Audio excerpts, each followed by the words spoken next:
Not so long ago, in a land not so very far away, there lived a king, a queen, and a princess.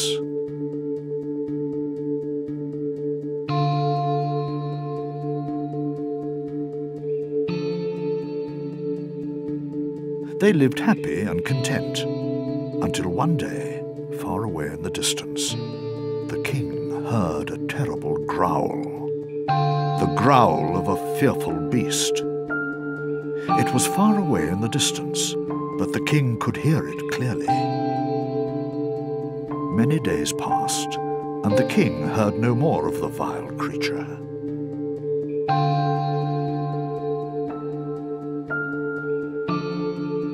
One morning, when the king was out riding his horse, he once again heard the low, rumbling roar of the beast. This time, the roar was closer, and the king thought he could see the dark form of the beast creeping in the shadows. He rode all the way home and raised the drawbridge behind him.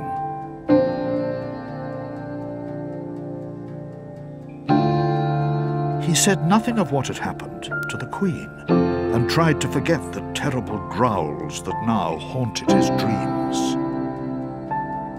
A few days later, the king was asleep in his chamber when he was awoken by the bellowing roar of the beast.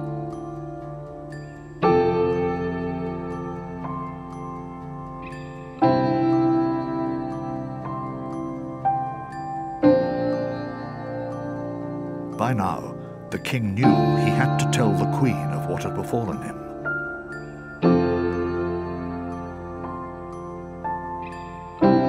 The king explained that he'd hoped the beast would go away, and he didn't want to frighten the queen and the princess.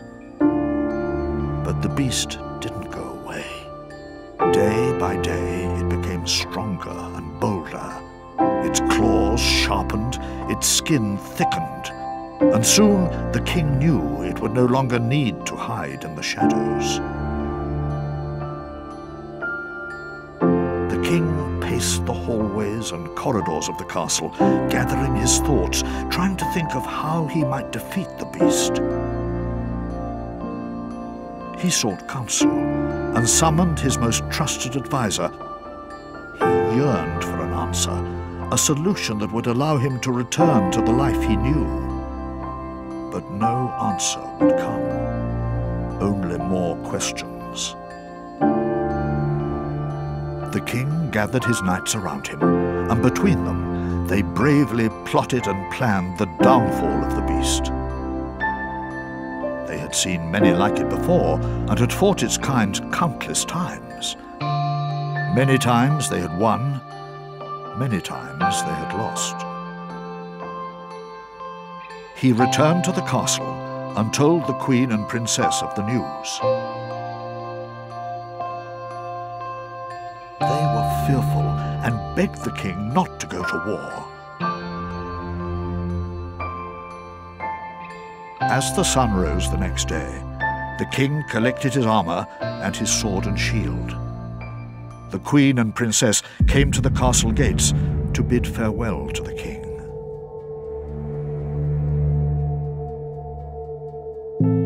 He set out on his long journey and rode to the crest of the hill to rendezvous with his knights. Soon they would reach the lair of the beast.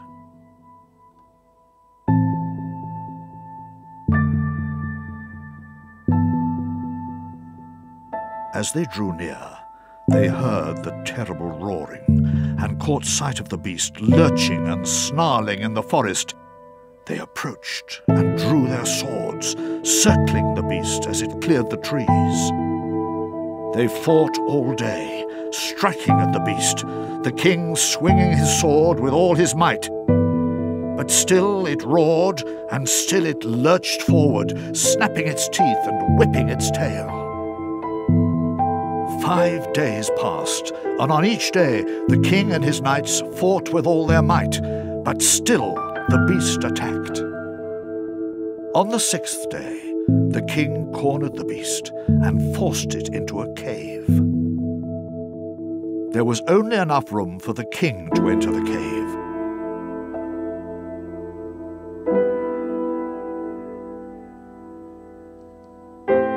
The king entered the darkness of the cave. Following the low grumble of the beast, he drew his sword.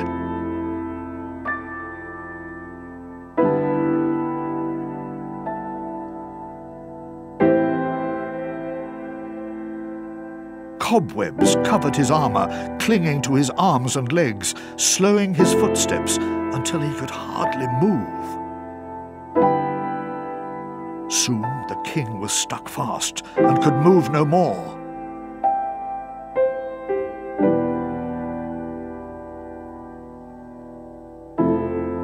The beast drew in, burning the king with its scalding breath, its ferocious roar rattling his bones and sapping his strength.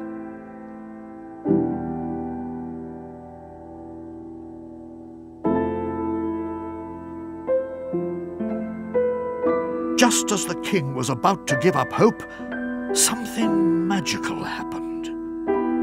From deep inside the cave, a mysterious light began to flicker. Soon the whole cave was bathed in light, and the beast cowered at the sight of it, staggering back and forth, trying to hide, but there was nowhere left to go. Full of rage and anguish, the beast released a fearful roar, and at last it fell silent.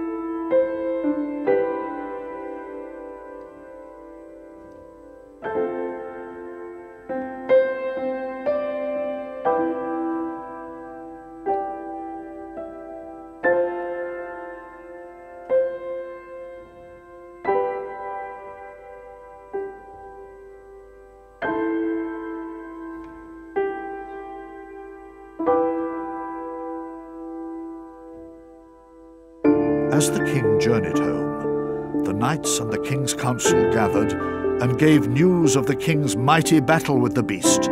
They told of the cave and the blinding light and the king's victory. The fight was at an end. The king watched over his family in the many years that passed. He kept them safe and watched as the princess grew and grew.